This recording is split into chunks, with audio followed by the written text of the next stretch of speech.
There is a type of spiritual death that happens without noise, without scandal, without anyone noticing. It's not that dramatic fall that shocks the church. It's not the sin that stains your reputation. It is something much quieter and, precisely because of that, much more dangerous. It is the faith that exists only on the surface, the kind that is present in words, habits, and appearances, but has never descended to the center of the heart. And do you know what the worst part is? No one wants to talk about it. Because it's easier to point out scandalous sin than to recognize coldness disguised as zeal. It's more comfortable to judge those who have fallen than to admit that you yourself never truly got up. Superficial faith is the silent cancer of the Christian life, and it is killing multitudes without anyone realizing it. Many of us learn to live an edited version of the gospel, one that fits neatly into our routine, that doesn't demand too much, that doesn't cause discomfort.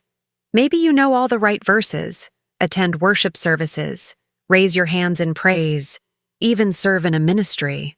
On the outside, everything seems to be in place. But when you are alone, when the music stops, when no one is watching, what is left? Is there a real passion for Jesus inside, or just the echo of a learned religiosity? Because that is the question many of us run from answering. We prefer to maintain appearances, follow the routine, fulfill the protocol of faith. It's safer that way, less demanding, less disturbing. But Jesus never called anyone to live a safe faith. He called us to die. And superficial faith is exactly that. The refusal to die, the attempt to have Jesus without losing anything. Do you know what happens when faith doesn't go deeper than the surface? It turns into a religious veneer that covers the true condition of the heart. On the outside, you look like a Christian. You know how to answer the questions. You know how to behave. But inside there is territory unexplored by God, areas of life that have never been surrendered, ambitions that have never been confronted, hurts that have never been healed, pride that has never been broken. And superficial faith allows all of that to remain untouched because it doesn't touch where it hurts. It doesn't demand transformation. It just maintains appearances. And the worst thing of all is that, over time, you get used to it. You get used to the distance. You get used to the coldness. You get used to a Christian life that functions more like a set of rules than a living relationship.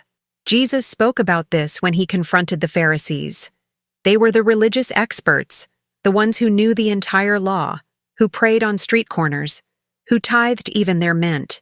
But Jesus looked at them and said something devastating. You are like whitewashed tombs, beautiful on the outside, but inside full of dead men's bones and uncleanness. That wasn't a compliment. It was a diagnosis. And the most frightening thing is that Jesus wasn't talking to prostitutes or thieves. He was talking to the religious people, to those who seemed closest to God. And that is exactly where the danger of superficial faith lies. It creates an illusion of closeness to God while keeping the heart miles away. You can be in church every Sunday and still be spiritually dead. You can know the entire Bible and not know Jesus. You can serve God with your hands and yet still be serving yourself with your heart. But why does this happen? Why is it so easy to fall into this trap? Because superficial faith offers something the human heart loves: benefit without sacrifice. It promises salvation without repentance, forgiveness without change, grace without holiness. It's like wanting the crown without the cross, the glory without the wilderness, resurrection without passing through death. And that sounds appealing, doesn't it? Because who truly wants to die to themselves? Who wants to surrender control? Who wants to let God mess with the most hidden areas of their heart? It is much more comfortable to keep Jesus as a complement to life, as a part of who you are, but not as the absolute Lord of everything. But that is not the faith Jesus taught. That is not the faith that transforms. That is just a safe religiosity that keeps you comfortable in your own hypocrisy. And the most tragic thing is that superficial faith is not only unproductive, it is destructive. It slowly destroys spiritual sensitivity. You stop hearing the voice of God because you've gotten used to the noise of religiosity. You stop feeling conviction of sin because you've already learned to justify everything. You stop seeking transformation because you've convinced yourself that it's fine. And when someone comes to talk about holiness, about denial, about dying to self, you react. Because it bothers you. Because it exposes you. Because it demands something you don't want to give. Total control of your life.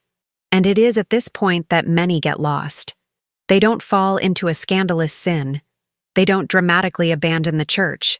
They simply die slowly, living a faith that was never real, sustaining a religiosity that never touched the heart. Jesus told the parable of the sower. And when he spoke about the seeds that fell on rocky ground, he said something important. They sprang up quickly, but they had no root. They didn't last. They withered in the first strong sun, and that is the exact description of superficial faith. It sprouts. It even looks beautiful at first. But it has no depth. It has no root. And when testing comes, when the wilderness comes, when pressure comes, it collapses. Because faith without a root sustains nothing. And the truth is that many of us are living this way. A surface faith, without root, without depth, without support. And we think everything is fine because we are still going to church, still performing the rituals, still maintaining the image. But when the storm arrives, when God allows life to push you to the limit, that's when what truly exists in the heart is revealed.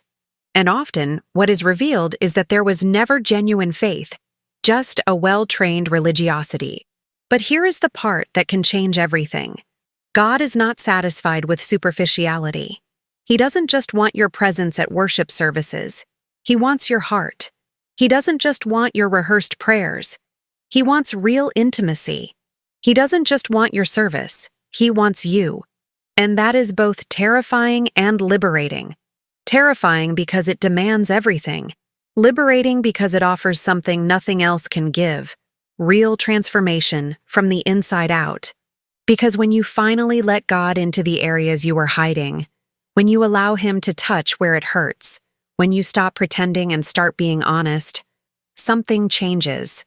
Faith stops being a religious burden and becomes a living relationship. Obedience stops being an external imposition and becomes a response of love. And you discover that what seemed too heavy was actually the weight of hypocrisy, not the weight of Jesus. Because His yoke is easy and His burden is light. What exhausts you is pretending. What kills you is maintaining appearances. What destroys you is living a faith that was never true. And that is exactly where the value of this difficult journey, of moving from the surface and diving into the depth, lies. Because when you stop living to maintain an image and start living to know God, everything changes. You stop comparing yourself to others because you understand that faith is not a competition of who looks holier. You stop seeking human approval because you discover that the only approval that matters is God's.